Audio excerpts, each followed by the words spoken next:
Okay, let's set the scene. Imagine this wind sweeping across the plains of Anatolia. It's 1097. Right. You've got dust, you've got blood hanging in the air. You see knights, armor glinting, crosses on their tunics. And facing them, these standards, the crescent moon fluttering over ranks of warriors, is just this intense moment of collision. Yeah, it really kicks off an era, doesn't it? Yeah. Defined by, faith, war, and huge cultural shifts. Exactly. That vivid imagery, it's like stepping right into the source material we've been looking at. We've been doing a deep dive into this really fascinating look at the Medieval Crusades, faith, war, and cultural exchange. That's the one. And our mission today is basically to take you through this incredible text. Not just a summary, though. No. We want to pull out the really key insights, maybe some surprising facts, kind of a shortcut, you could say, to understanding this really complex time. And the echoes it still leaves today, definitely. We'll cover the whole span, what the world was like just before the storm hit. The big events, the key figures. And those unexpected exchanges that happened amidst all the conflict. And how it resonates now. So get ready. We're going to walk through this story together, uncover its layers. Right. So to really get the Crusades, you have to start with the world back then. Yeah. 11th century. Okay. Europe on one side. It's still well fragmented, isn't it? Very much so. After Rome's collapse, you had power scattered among local lords, kings. Yeah. These feudal territories. Which meant constant squabbling. Pretty much. Yeah. Constant conflict. No real central authority to speak of. Right, and that's why the Catholic Church stands out so much then. Absolutely. Under the Pope, it was kind of the only institution holding sway across all these different areas in Western Christendom. Spiritual power, sure, but also growing political clout. Definitely. Now, shift eastwards. While Europe's figuring itself out, the Islamic world is, it's in its golden age. Yeah, the material really emphasizes this. Cities like Baghdad, Damascus, Cairo. Huge centers. Not just big, but vibrant hubs of learning, science, culture. Incredibly sophisticated places, the reading says. Often way more advanced than European cities at the time. Oh yeah, making strides in astronomy, medicine, architecture, philosophy. You name it. But even there, things weren't totally stable. Tensions were building. Right. A big factor was the rise of the Seljuk Turks. Relatively new power. Yeah, converted to Islam, expanding fast, and they were putting immense pressure on the Byzantine Empire. Which is key here. That's Eastern Christianity, based in Constantinople, the continuation of the Eastern Roman Empire. Precisely. And the Seljuks were a direct threat. Two events really escalated things. Okay. Their capture of Jerusalem in 1071, a huge shock. Wow, okay. And then, same year, they crushed the Byzantine army at the Battle of Manzikert. Manzikert, that's the one that sort of opened up Anatolia. Exactly. Opened it to Turkish settlement. And it sent alarm bells ringing right across the Christian world, east and west. Felt like a direct threat to Christendom itself. Totally. Yeah. And that really sets the stage for the spark. Which brings us to that pivotal moment. November 1095. Pope Urban II. He gives this incredibly famous sermon in Clermont, France. This was it, the ignition point. His message was just incredibly powerful. He talked about the suffering of Christians in the East under the Turks. Painting these really vivid emotional pictures, right? Defiled churches, pilgrims attacked. Yeah, and the Holy Sepulchre itself. The tomb of Christ, hugely sacred. Described as being desecrated. And then came that call. Deus Vult. God wills it. And the promise, this was massive absolution. Full forgiveness of sins for anyone who went on this armed pilgrimage. Wow. For someone in the medieval world, obsessed with the afterlife. Incredibly powerful. And it wasn't just the knights and nobles responding. No, the material says it was like a spiritual explosion. Peasants, even outlaws. Taking the cross, selling lands, leaving families, convinced it was a divine calling. That's how the First Crusade truly began. And these First Crusaders, the text is pretty clear. They weren't exactly a disciplined army. No, far from it.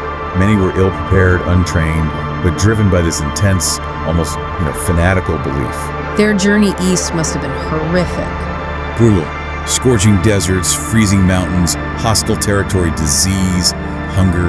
Thousands died before they even got close. The Siege of Antioch, 1098, that sounded particularly grim. Months of starvation, desperation, ending in a terrible slaughter when they finally took the city.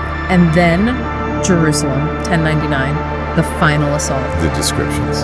Yeah, they're almost apocalyptic. The text mentions those accounts, maybe exaggerated, maybe not, of blood running knee-deep in the streets. Whether it was literally knee-deep or not, the massacre was horrific.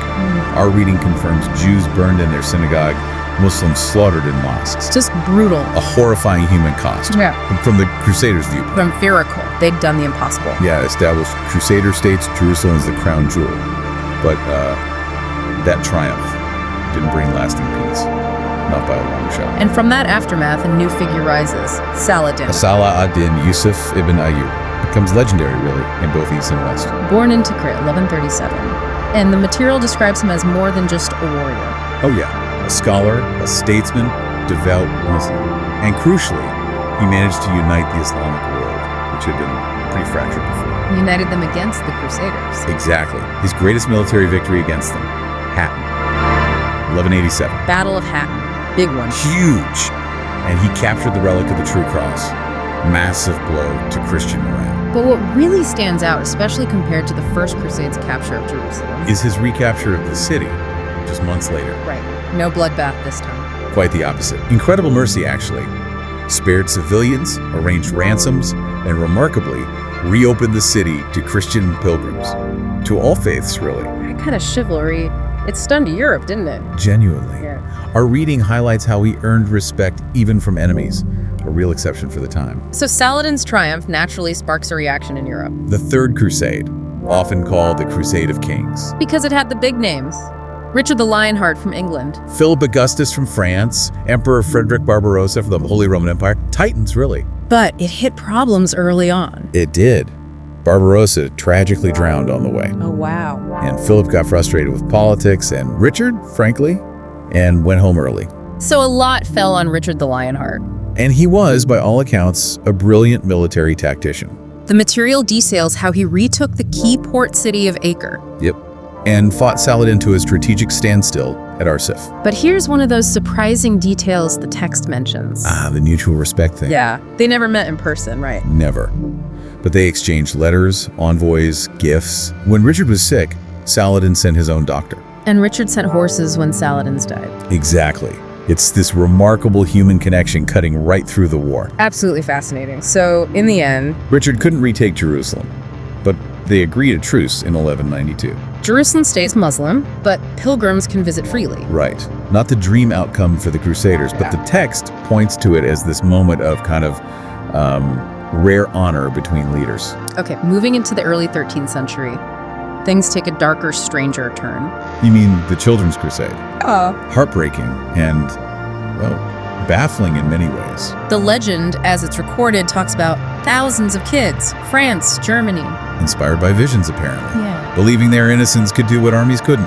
Part they seas, open city gates, that kind of thing. It's extraordinary belief, but the reality... The reality was tragic.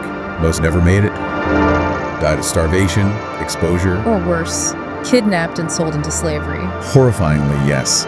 Historians debate the exact details, the numbers, but the core story is undeniably tragic. It really feels like a symbol, doesn't it? Faith, so powerful, but here, tragically misdirected, maybe even exploited. Yeah, it shows how that initial zeal could just spiral into delusion, with devastating results. And speaking of devastating, the Fourth Crusade, launched 1202. Often called the most shameful chapter. Yeah, and for good reason. Because it never even got to the Holy Land. Nope.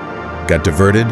Politics, debts owed to Venetian merchants. And they ended up attacking Constantinople. Sacking Constantinople, a city of fellow Christians. Yeah. The great capital of the Byzantine Empire. Unbelievable. The impact must have been catastrophic. It was. The city was looted, relics stolen, citizens murdered. Just brutal. And the desecration. Hagia Sophia, the greatest church in Christendom then. Stripped bare. Treasures ripped out. The consequences of that. Huge. It massively deepened the split, the schism, between the Catholic West and the Orthodox East. A wound that, you could argue, never fully healed. So a crusade meant to defend Christendom turns on itself, viciously. Exactly. But, amidst all this horror, this conflict, there's this other thread the material brings out. The flow of ideas. Yeah, this kind of unexpected cultural exchange. Crusaders coming home didn't just bring plunder or stories. They brought back goods, spices, silks. But crucially, knowledge. things Europe had largely lost or hadn't developed yet. Like what specifically? Advanced maths, like algebra, astronomy, medicine far ahead of European practices, architectural techniques. How did that transfer? Translation was key, Arabic texts being translated into Latin. And maybe the biggest thing was rediscovering the ancient Greek philosophers. Aristotle and others. Yes, preserved, studied, built upon by Muslim scholars for centuries. Their re-entry into Europe really sparked a renaissance of learning. That's fascinating. The reading even suggests Gothic architecture, that iconic pointed arch. Might owe a debt to Islamic design. Yeah.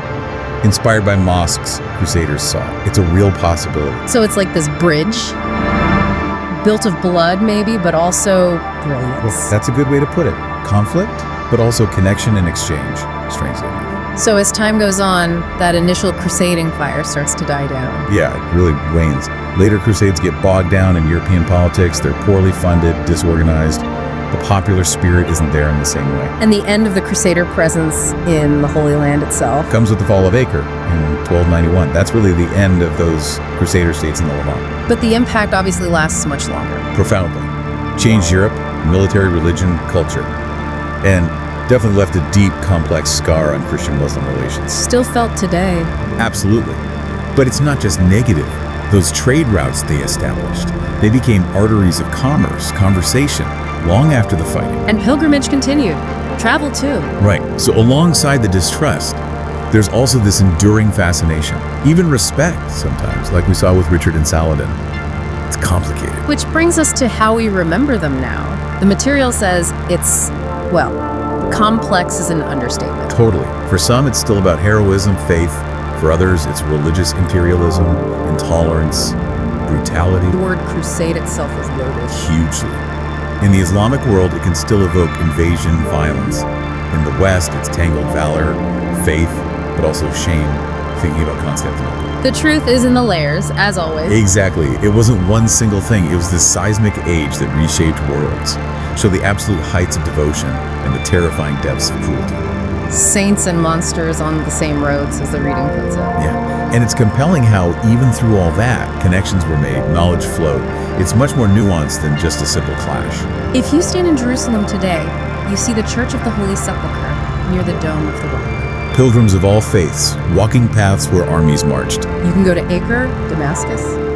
You feel the echoes, steel and scripture, fire and faith. And it underlines that the Crusades weren't just about religion. They were about identity, power, fear, wonder, connection too. And the material leaves us with this really powerful thought right at the end. Yeah, the idea of the Crusades as a mirror. Reflecting both the brilliance and the brutality of humankind. So the question it kind of poses directly to you, the listener, is what does that reflection show you today? What can this history teach us about conflict, about faith, about how cultures interact, clash, and sometimes unexpectedly exchange things? Definitely gives you a lot to think about.